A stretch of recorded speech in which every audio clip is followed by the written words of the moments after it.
कह रहे हो कि आपने 3 धामों की यात्रा कर ली। 3 का 3।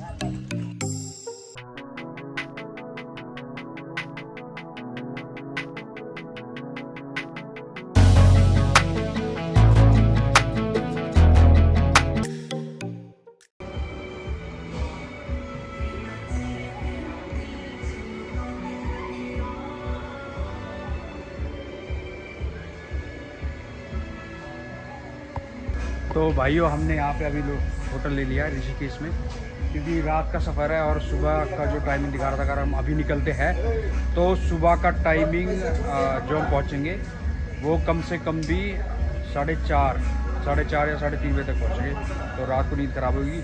इसलिए हमने सोचा कि होटल ले लें और फिर रुकते हैं। ये हमारा होटल है, एक बार आपको व्यू दिखाते हैं।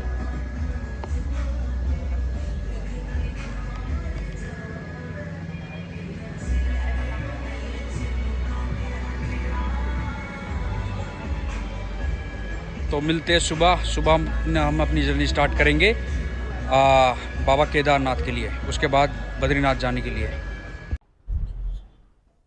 तो भाइयों सुबह सुबह का कुछ ऐसा है नज़ारा ऋषिकेश का। मॉर्निंग के अभी 7:30 बजे है और देखो ये पहाड़ों की वादियाँ, ये गंगा नदी बहती हुई दूर से मैं आपको दिखाता हूँ जूम करके।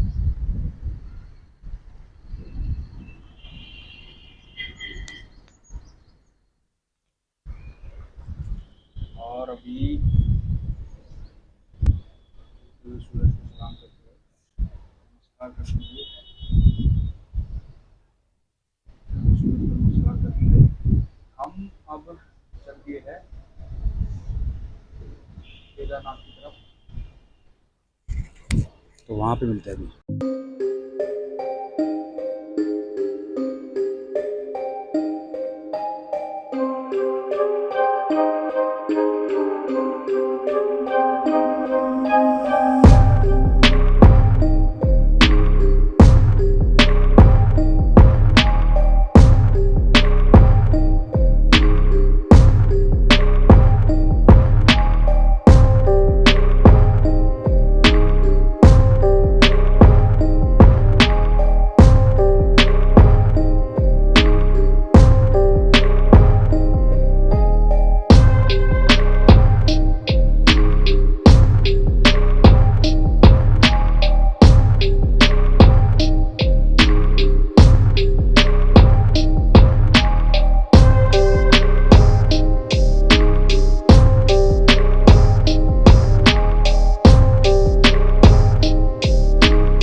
भाइयों अभी हम निकल चुके हैं केदारनाथ के लिए।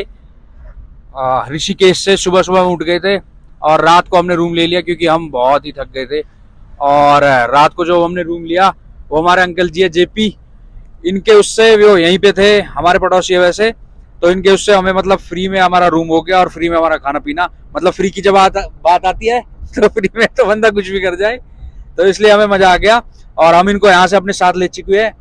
अभी जा रहे हम सीधे, हमने आपको पहाड़ का नज़ारा दिखा दिया और सीधे अब जा रहे केदारनाथ। केदारनाथ पे होके वहाँ पे ट्रैक करके उसके बाद हम नेक्स्ट डे जर्नी स्टार्ट करेंगे या फिर उसी डे करेंगे, जैसा भी आपको बताते हैं। और चैनल का नाम तो आपको याद ही है, सब्सक्राइब और लाइक करना मत भूलिएगा। और मिलते हैं आगे पहुँच के। तो एक बार जोर से जयकारा लगाते हुए पार्वती पते हर हर महादेव।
तो भाइयों, रास्ते में जाते जाते हुए केदारनाथ एक नदी दिखी हमें को, बहुत बढ़िया, मतलब गंगा जी है ये भी। और इसको देख के एक चुटकुला याद आ रहा है। दो आदमी थे, एक बार एक नदी के पास रुक के बोलने लगे कि कितना भालो नदी बहता है, और दूसरा आदमी ने बोला कितना सुंदर नदी बहती है।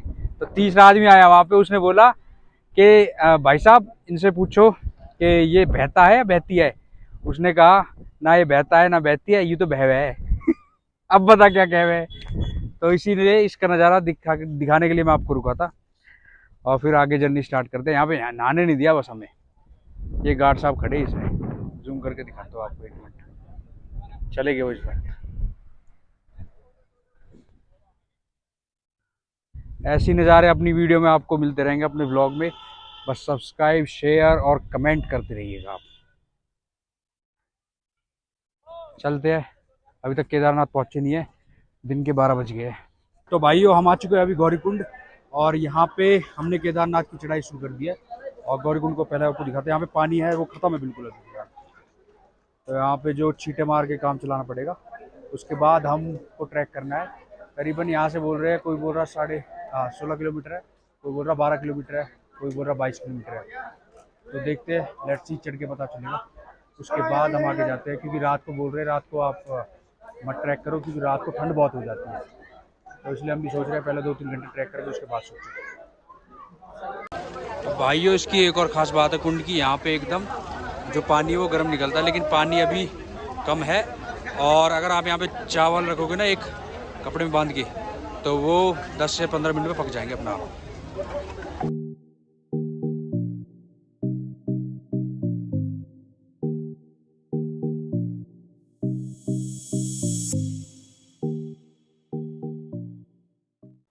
तो चढ़ रहे हैं हम ट्रैक को, और भाई साहब बिल्कुल ऐसी चढ़ाई है सटीक, जैसे आपने वैष्णो देवी की चढ़ाई कंप्लीट करके उसके बाद भैरव बाबा की चढ़ाई होती है ना, बिल्कुल ऐसी।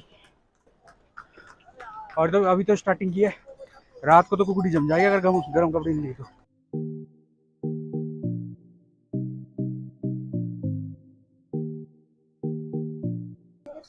तो भाई अभी हम कम से कम 6 या 7 किलोमीटर चढ़ चुके हैं। सांस ऐसी फूल रही है जैसे कोई हार्ट का पेशेंट हो, क्योंकि चढ़ाई एकदम सीधी है। और पब्लिक तो यहाँ बोल रही है, जो आने वाली है, जो यात्री है ना, मतलब वो बोल रहे हैं कि अभी तो आपने कुछ चढ़ाई नहीं चढ़ी, इसके बाद आपको जो 4 किलोमीटर की चढ़ाई है ना आने वाली है, वो ऐसे मिलेगी एकदम, और भी स्टिक। तो देखते हैं, मेरे जो साथी थे वो तो पीछे छूट गए, मैं अभी कम से कम 6-7 किलोमीटर आया हूँ। तो देखते हैं, लेट्स सी। अभी रात है, तो रात में पहुँचते हैं दिन में, तब आपको दर्शन कराएंगे। तब तक के लिए मिलते हैं। मैंने गुजराती आवड़ता। कोई दिक्कत नहीं है, थोड़ा हिंदी में ट्रांसलेट कर लेंगे।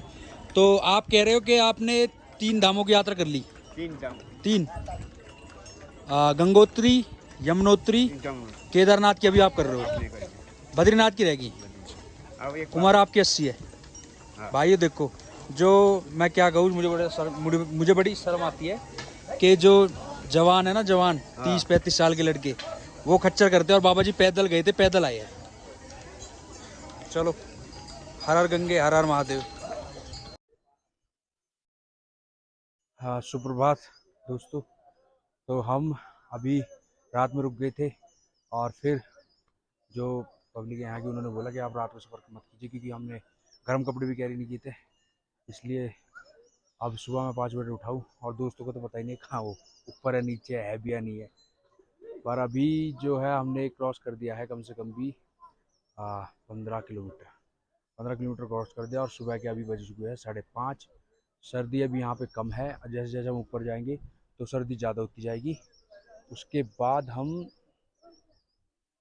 सीधा, मतलब ये लगा लो, अगर हम नॉन स्टॉप तो चढ़ नहीं सकते, देखिए, क्योंकि चढ़ाई है ना, खड़ी चढ़ाई है।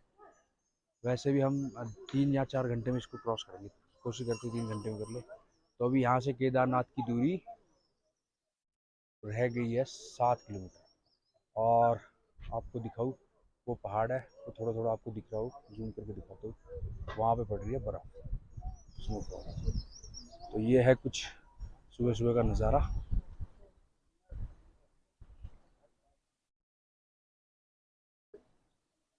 स्वर्ग से तो कम है नहीं, लेकिन कहते हैं जब आप दरबार में पहुंच जाओगे ऊपर, तो सारी थकान सब कुछ गायब हो जाएगी मंदिर को देख के।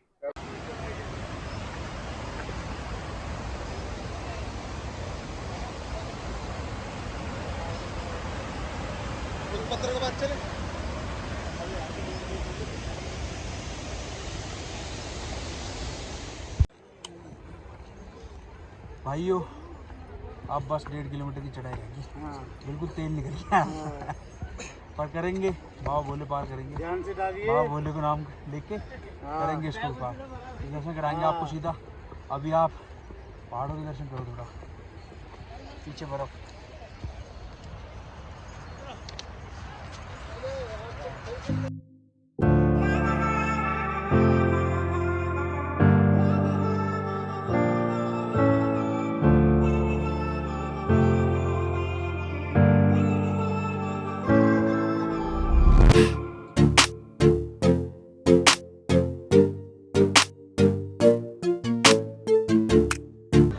पलट और विक्की इंगे देख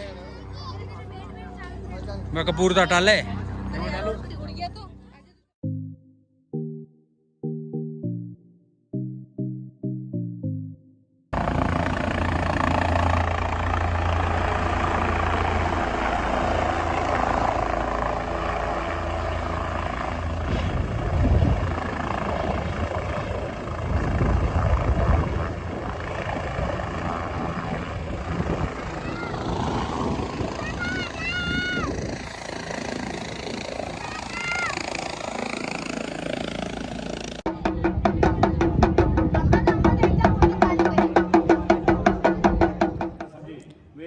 समाधि नहीं है यहाँ, समझिए। यहाँ पूजा अर्चना इत्यादि होता है। पहले मंदिर होया करता था और मंदिर आपदा में बह गया था। उसके बाद जो है यहाँ पर शंकराचार्य जी की जो है मूर्ति लगी हुई थी, पहले भी, आज भी है और उस दिन भी थी। तो इस समय कोई ये ना समझे, बहुत ज़्यादा लोग वो है ये समझ बैठते हैं कि यहाँ वो बह गई है आपदा में, 13 की आपदा में, तो उसको जो है बाहर कर लेंगे, समझिए। यहाँ पर योग किया, इसमें योग समाधि इसका नाम है। चलो तो जैसा कि अभी आपको पंडित जी ने बताया कि ये श्री आदि शंकरा की मूर्ति है जो यहाँ पे तप किया करते थे और श्री नरेंद्र मोदी जी ने उनकी मूर्ति स्थापित करवाई थी। और केदारनाथ के भी बारे में आपको कुछ बताना चाहता हूँ कि केदारनाथ मंदिर जब पांचों पांडव अपने भाइयों के मृत्यु से पाप से मतलब वो पाप को दूर करना चाहते थे, मतलब मुक्त होना चाहते थे, उनकी मृत्यु से मृत्यु दोष लग गया था उनको। तो श्री विष्णु भगवान श्री कृष्ण जी ने बोला कि आप शंकर जी की पूजा करो। तो यहाँ पर आए वो केदारनाथ जी की धाम में। तो श्री शिवजी जी ने उनको बैल के रूप में दर्शन दिए। तो चारों पांडवों में से कोई नहीं पहचान सका उसको। और फिर भीम ने उनको पहचान लिया और जब वो भाग रहे थे बैल के रूप में तो भीम ने उनका पैर पकड़ लिया और पैर और छाती से लगा लिया। तो तब यह देख के महादेव प्रसन्न हो गए और उनको मृत्यु दोष से मुक्त कर दिया। तो चलो इसी के साथ हम आगे चलते हैं। जय हो बाबा केदार की। तो हम पहुंच चुके हैं फाइनली केदारनाथ के धाम। 22 किलोमीटर का ट्रैक करते हुए और काफ़ी थकावट हुई। एक रात हम रुके भी, हमने विश्राम किया, सोए हम, जो कि 300 रुपये तंबू मिलते हैं उसमें सो गए क्योंकि रात को नींद आ रही थी। और रात को लोग बोल रहे थे कि यहाँ पे जाना खतरे से खाली नहीं है क्योंकि यहाँ पे जो बर्फबारी गिरती रहती है और बरसात होती रहती है और ठंड होती रहती है। दिन में वैसा भी तो गर्मी है। और हमने एक गलती की थी कि हम अपने पास वो नहीं लाए थे गर्म कपड़े घर से, और हमने सोचा नीचे से ले लेंगे, नीचे से भी हमको नहीं मिले, मतलब हमने सोचा फिर ऊपर से ले लेंगे। फिर ऊपर जाके अब मिले, अब यहाँ पे गर्मी लग रही है तो हम सोचते हैं कि अब चले जाए नीचे। और ये है कुछ ऐसा है बाबा केदारनाथ का धाम। मंदिर में जाके अंदर दर्शन करते हैं, मैं भी आपके लिए दर्शन कर लूँगा। और यहाँ पे अगर आप आते हो तो एक अलग ही तरह की एनर्जी, अलग ही तरह की पॉजिटिविटी मिलती है आपको देखने को। कितने भी दुख दर्द हो, कैसा भी आपका माहौल हो, एक बार आप बाबा केदारनाथ जरूर आओ और यहाँ पे अपने लिए कुछ मन्नत मांगो जो पूरी होगी। तो बस इसी के साथ हम अलविदा लेते हैं और इसके बाद आपको कराएंगे सीधा बद्रीनाथ के दर्शन। और ये बाबा केदारनाथ कुछ पहाड़ों में इस तरह बसे हुए हैं, मैं आपको दिखाता हूँ। ये वो देख रहे हो आप, वो पहाड़ है, वहाँ से बर्फ मिल रही है। और ये है बाबा केदारनाथ का मंदिर। और वहाँ पे देखो आप हिमालय की चोटी जैसा मतलब पहाड़, वो सफेद जो लग रहा है ना आपको, सारा पहाड़ है, वो बादल है। मतलब 2 मिनट में मौसम गर्म, 2 मिनट में ठंडा, ऐसा होता रहता है यहाँ पे। तो आशा करता हूँ मैं कि आपको जानकारी से आप संतुष्ट हुए होंगे। और अगर मैं आपको रुकने की सुविधा बताऊं यहाँ पे, तो ट्रैवलिंग में मैं आपको दिल्ली से बताता हूँ, दिल्ली पे आपको कम से कम आपकी 2 फुल टैंक खा जाएगी कोई भी गाड़ी। मिनिमम अगर कोई अच्छी एवरेज दे रही है तो CNG वाली कार है तो पहले आप CNG में ट्रैवल कर लो, उसके बाद पहाड़ी पे पेट्रोल में, और फिर उसके बाद यहाँ पे जो ऊपर आप अगर आओगे ना केदारनाथ पे ट्रैक करते हुए, तो वहाँ पे पर पर्सन के लिए मतलब बढ़ता जाता है, क्योंकि जैसे जैसे आप ऊपर चढ़ते जाओगे तो ऊपर आपका जो पानी का कॉस्ट है वो बढ़ता जाएगा। 60 रुपये की बोतल मिलेगी, और नीचे मिलेगी आपको 40 रुपये की बोतल, और मैगी मिलेगी 40 रुपये की, दूध 1 कप मिलेगा 50 रुपये का।